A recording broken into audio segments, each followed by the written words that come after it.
Hello, I'm Natalie Zett, and welcome to Flower in the River.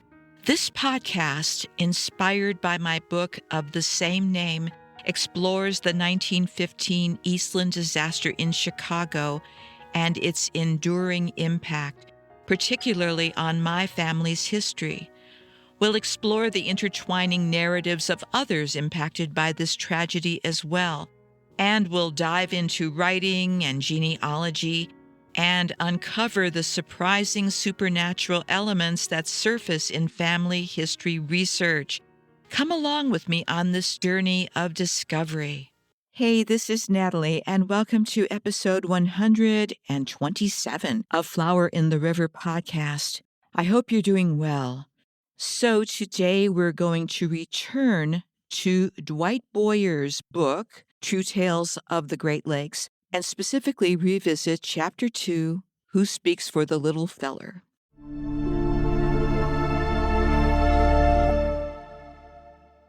Just so you know, you're coming along with me in the middle of this research project, and this book is very new to me as well. And one of the things that I have found by studying this chapter in Dwight Boyer's book is that there are a slew of people whose names and whose biographies never made it into the 21st century in any website or publications that are supposed to be about the history of the Eastland Disaster, at least any that I have seen. If you've been with me for a while, you know that this is not exactly news in terms of the Eastland Disaster history. As we've seen, so many biographies have been missing, and there are so many people whose stories were never brought forward in the first place. And I've been able to find these by simply searching old newspapers for the most part. But here's what I found. The actual stories are much more interesting and considerably more diverse than the limited number of stories that I heard initially when I was first researching the Eastland Disaster years ago. But here's the good news, and there's always good news with this. The names and the stories of the people were there all along. They were just waiting to be found.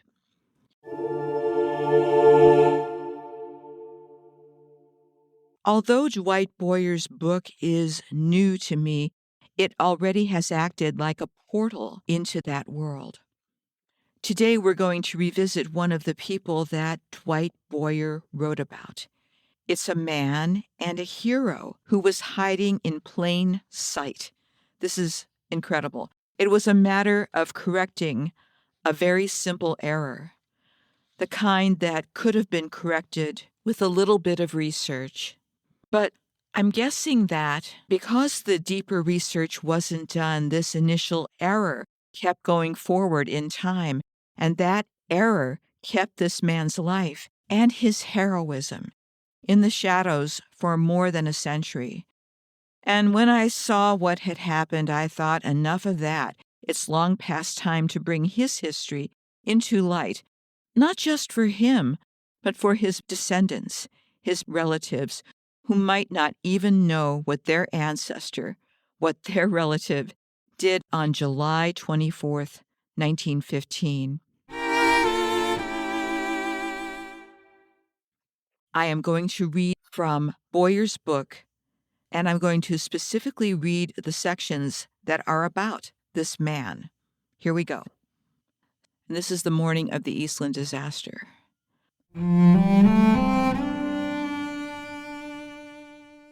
For Mike Javenko, the day had begun much earlier, and for him it was just another working day. He had hitched his horse to his wagon at 3 a.m.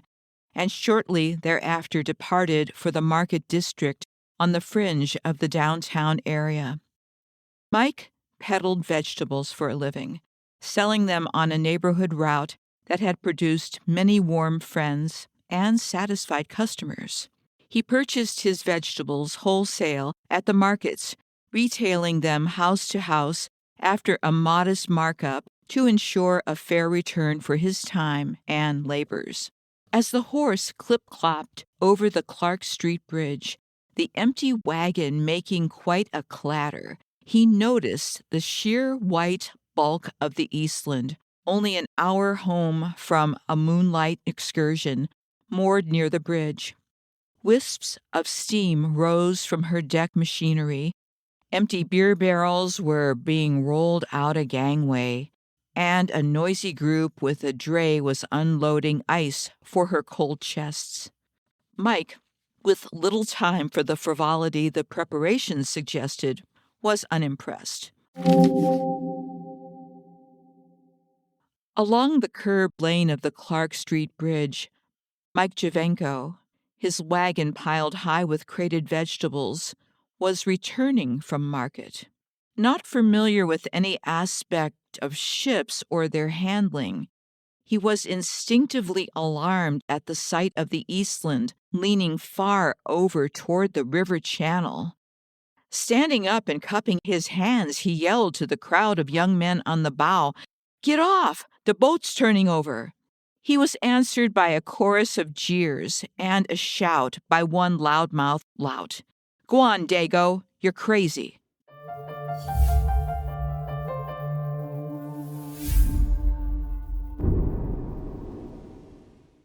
The words of the rude rebuff his warning had received from those on the Eastland's bow were still ringing in his ears when Mike Javenko saw the ship go over with hundreds of people spilling off her upper deck. Abandoning his wagon, he ran across the bridge and to the dock to join in the rescue work. Mike Javenko was one of the many heroes that day. While Dwight Boyer, the author of this book, did a great job with documenting his sources in terms of the bibliography, for the most part, he didn't footnote each story that he shared. However, so far I have been able to track down all of the sources for his stories, and mostly they originally appeared in the Chicago Tribune in 1915. So, what jumped out the very first time I read this chapter was the surname Javenko, and it's spelled in this book Jav, like Victor, Anco. It didn't sound like any Italian surname I'd ever heard, and of course I could be wrong, but I needed to check that out. So I did start searching for the name Javenko, the name that was given in Boyer's book. When I looked at Family Search and tried to locate birth information, census records, etc., for a Mike Javenko, there was nothing.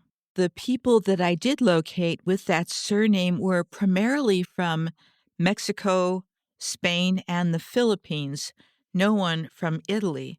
Also, I did not locate the name Mike Javenko in any Eastland disaster-related website or database.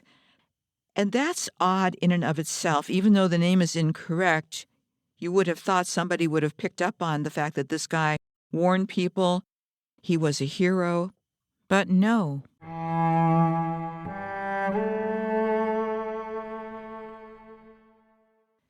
And as is often the case, it was an older newspaper clipping that provided the clue that I needed to unravel all of this. This was like finding the missing piece of a puzzle that had been hiding in plain sight for over a century. I'm going to read what I think might have been the resource that Dwight Boyer referred to. This is from the Chicago Sunday Tribune, July 25th, 1915. So it's one day after the Eastland disaster. The Chicago Sunday Tribune, July 25th, 1915. Warning was scorned. Drivers shouted to passengers on bow of steamer, and they laughed. Quote, "Get off! The boat's turning over." This was the warning shout of Mike Javenko of 1119 Larrabee Street as he drove his vegetable wagon across the Clark Street Bridge and saw the Eastland listing over on its side. Quote, "Go on, Dago, you're crazy," end quote. That was the answer Mike received from those crowded in the bow of the ill-fated steamer. Then came the shouts of terror, and Mike joined with scores of others in the work of rescue.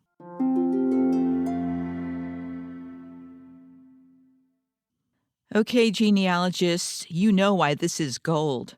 It's gold because the newspaper article gives us an address, and we can do a search and find out who was living at the address.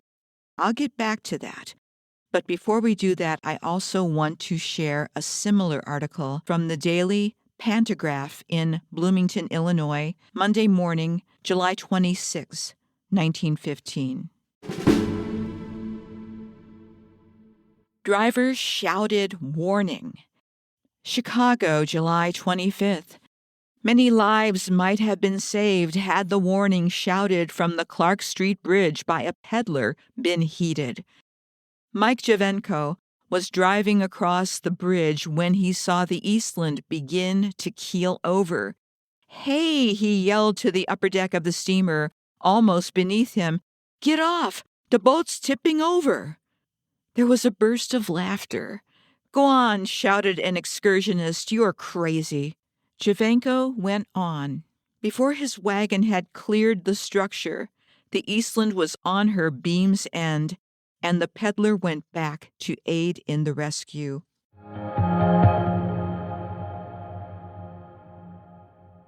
This article is slightly different from the one in the Chicago Tribune, but there are a lot of similarities. And both articles corroborate that Mike tried to help. He was a witness. He tried to warn them.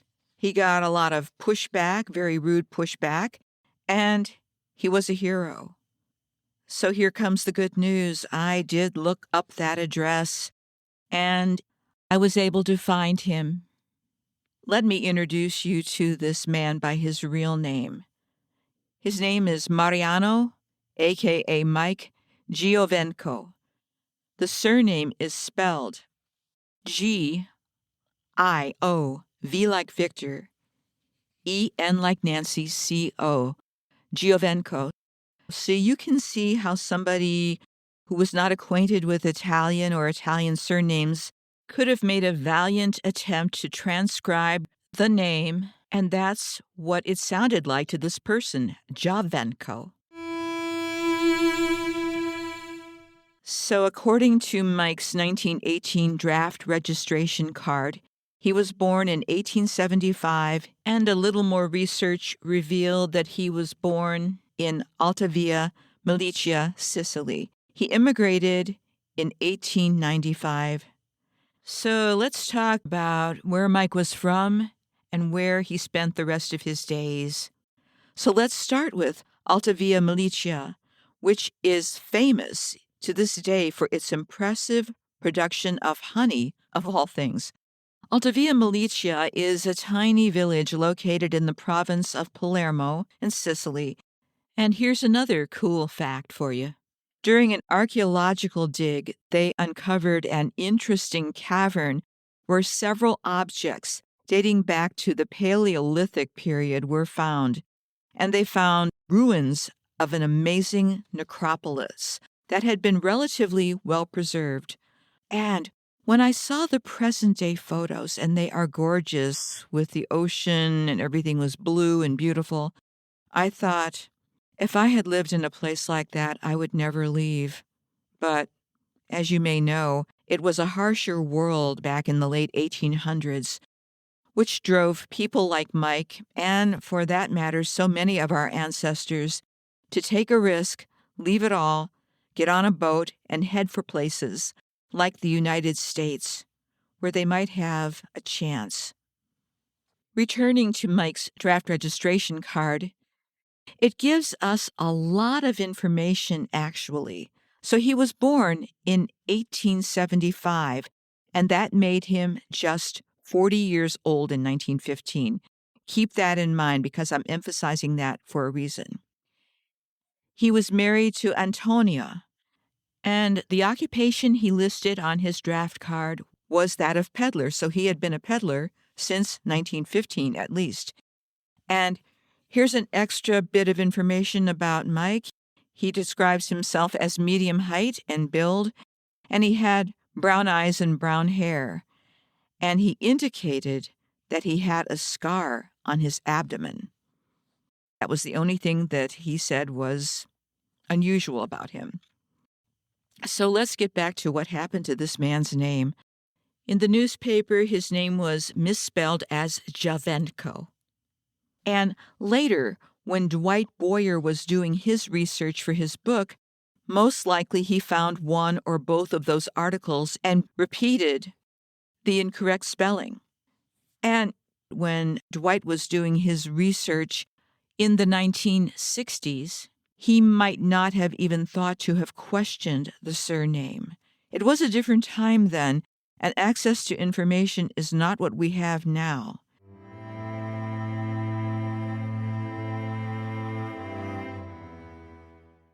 And now it's time to go on another slight detour.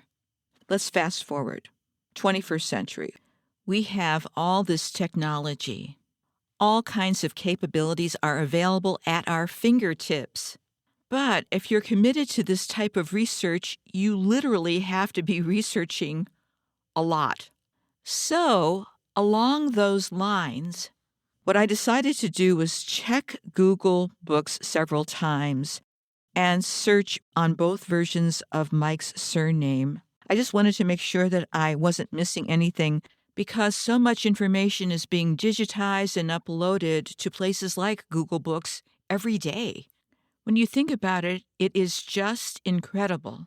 Today, you and I have research tools that people like the writers at the Chicago newspapers in 1915, as well as Dwight Boyer, or even George Hilton, who wrote the definitive book about the Eastland, which was published in 1995. These people didn't have access to this type of information. We have tools that they could only dream of. And we have the ability to fact check in a matter of minutes. I also came across a more recent book, one that was published in the 21st century that repeated Mike's name incorrectly and presented details about him that don't appear in any historical resources that I found. In this version, Mike is transformed into an older man with a disability, and his actions are framed by imagined religious and emotional motivations. While these additions may have been intended to add color, they create a familiar, ready-made character rather than portraying the real human being that we can glimpse in the records. And unfortunately, in reshaping him this way, the author left out the most important fact. Mike was a hero that day.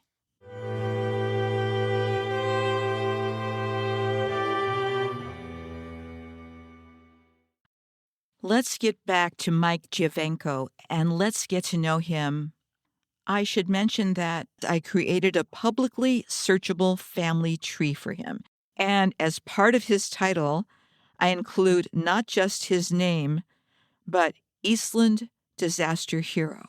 And in the detail of his profile, I included the incorrect name so whoever's looking for him will understand what happened. And I attached the original 1915 newspaper articles to validate what I was saying. I wanted them as part of his history.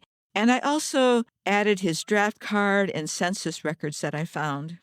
Why did I do all that? Well, I'm a genealogist, and that's what we do. More importantly, I wanted to honor him by remembering and honoring his history. And the other thing is that as I was doing my initial search after I found his real name, I saw that Mike has many relatives or people who are interested in his family, and these individuals have all built family trees. And of the family trees that I reviewed, none of them mentioned his involvement with the Eastland disaster, because how would they know? He was given the wrong name, and then the wrong name was perpetuated 100 plus years later.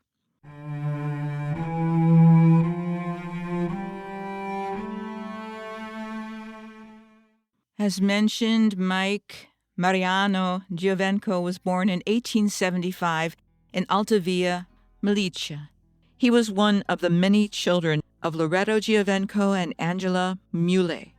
The Giovencos endured repeated loss, with several of Mike's siblings dying young, and by 1895, Mike had left Sicily for Chicago. Mike had married Antonia, or Nina, or Lena Scafidi, as she's known, and between 1903 and 1911, approximately, they had around 5 children, at least according to the census record. And the family lived in Chicago's Little Sicily neighborhood on Larrabee Street, as you heard. And let's talk about this neighborhood, because this will give us a lot of background. The information that I'm sharing with you is from a blog post called A Brief History of Chicago's Little Sicily Neighborhood and the St. Philip Benizi Parish by Calogero Lombardo, Chicago, 2013, and I will link to this article in the show notes.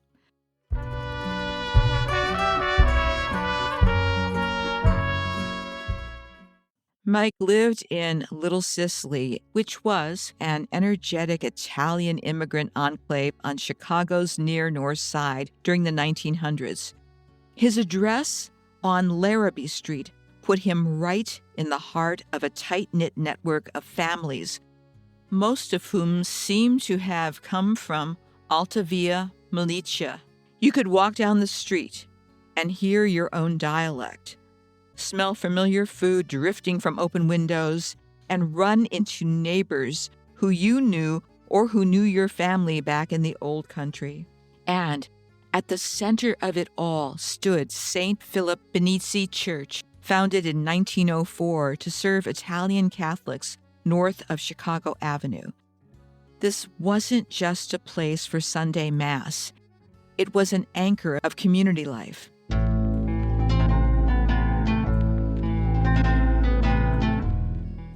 Baptisms, weddings, feast day processions with music and banners all started here.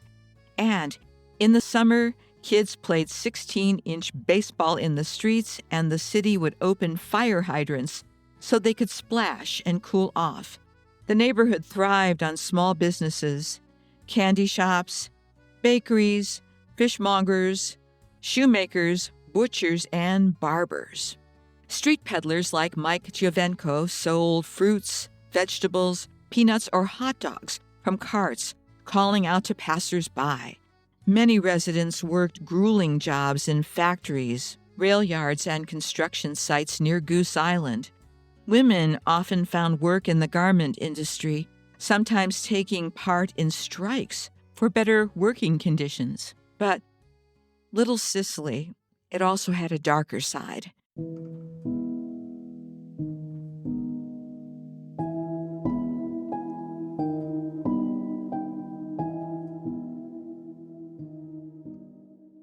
In the 1910s, the neighborhood was plagued by Black Hand extortion.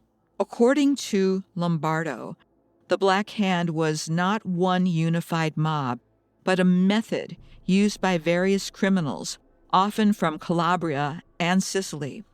They sent letters marked with a crude Black Hand symbol, sometimes alongside daggers, skulls, or crosses, demanding payment under threat of death, arson, or bombing. In Chicago, fear was widespread. Out of roughly 100,000 Italians in the city, an estimated 25,000 had paid Black Hand tribute, and about 5,000 were under regular payment demands. The violence was staggering. At Oak Street and Milton Avenue, known as Death Corner, more than 20 murders were linked to Black Hand activity between 1910 and 1915. Chicago saw nearly 150 murders and a dozen bombings tied to these extortionists.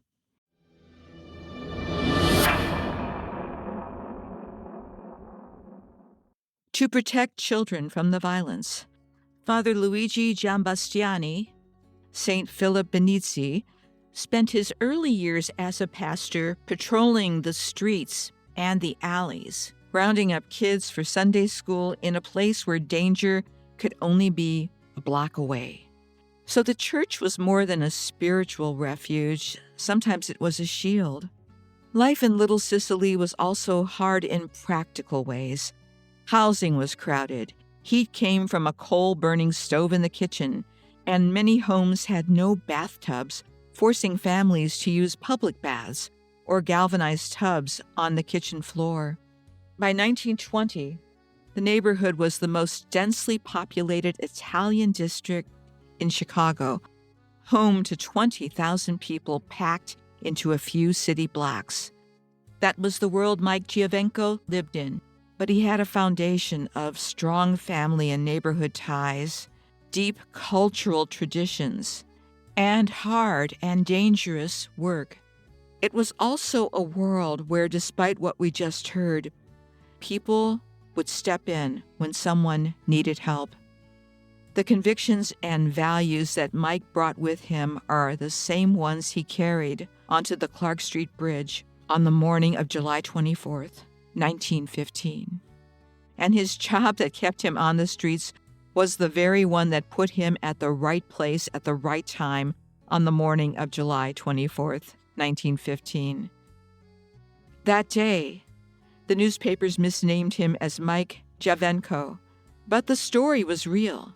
He saw the Eastland begin to list, shouted a warning, was laughed at, called a slur, and then Mike helped in the rescue once the ship capsized.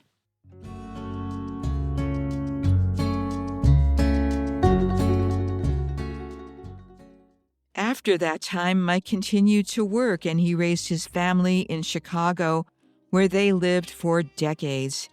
He showed up in the census with different professions. First of all, peddler, of course, then laborer, and later a porter. He lived to be 78 years old, passing away on February 28th, 1954. And here's what's interesting, too.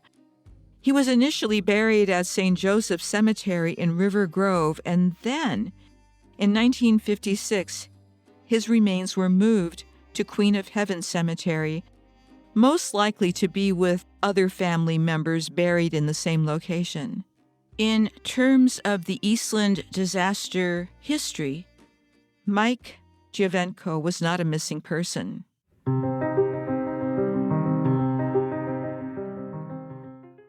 And just this last week, I was writing to one of my genealogy mentor people, and I was telling her about all of this research stuff, and I probably gave her a headache. And after I finished my email, I thought, when you take on a project like this, telling stories of people of the Eastland Disaster, for me, this is one of the most sacred tasks I've ever taken on. And of course, it's just my opinion. But what's not an opinion is the truth of the situation. The people of the Eastland, all of our people who lived in the past, they were real people. They were people's children, parents, friends, sweethearts, siblings, grandchildren, grandparents. Have I covered it all? You get the picture. And as far as I'm concerned, they continue to guide those of us who want to honor them and their stories. As I've said, I've had too many coincidences in this journey for them to be coincidences. There is something else going on here. And they will help us, provided that we do the best we can and make it about them and not about us. These stories are not ours to distort. They are on loan from the people who lived them. And it's our job to try to get them right with as much accuracy, empathy, and humility as we can. And with these histories, it has to be a constant state of course correction. And finally, I want to read Mike's obituary from the Chicago Tribune.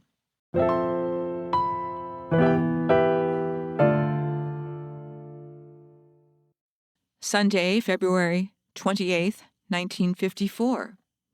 Michael Giovenco, beloved husband of Lena, née Scalfidi, loving father of Angela, Mary, Leo, and Paul, devoted brother of Peter, fond father-in-law of Angeline and Elizabeth. Funeral Monday, 9:30 a.m. from Funeral Home, 4905 Lincoln Avenue, to St. Matthias Church for Solemn Requiem High Mass at 10 a.m. Interment, St. Joseph's Cemetery.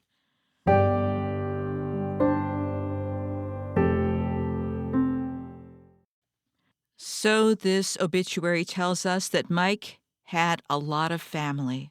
And my hope is that somehow, either via this podcast or that public family tree I created for them, that if they go looking, they'll find the real person. They'll find out that they have a relative who was a hero. That can be a really cool find for somebody. So, thank you for joining me on this journey. It has been an honor to share this story of Mariano Mike Giovenco. And next week, I will bring you another story that came about as a result of Dwight Boyer's book, a.k.a. The Magical Portal. This is another one of those stories that really should have never been lost, but we'll bring it back. Have a good week and take care of yourselves and each other. Arrivederci e buona settimana.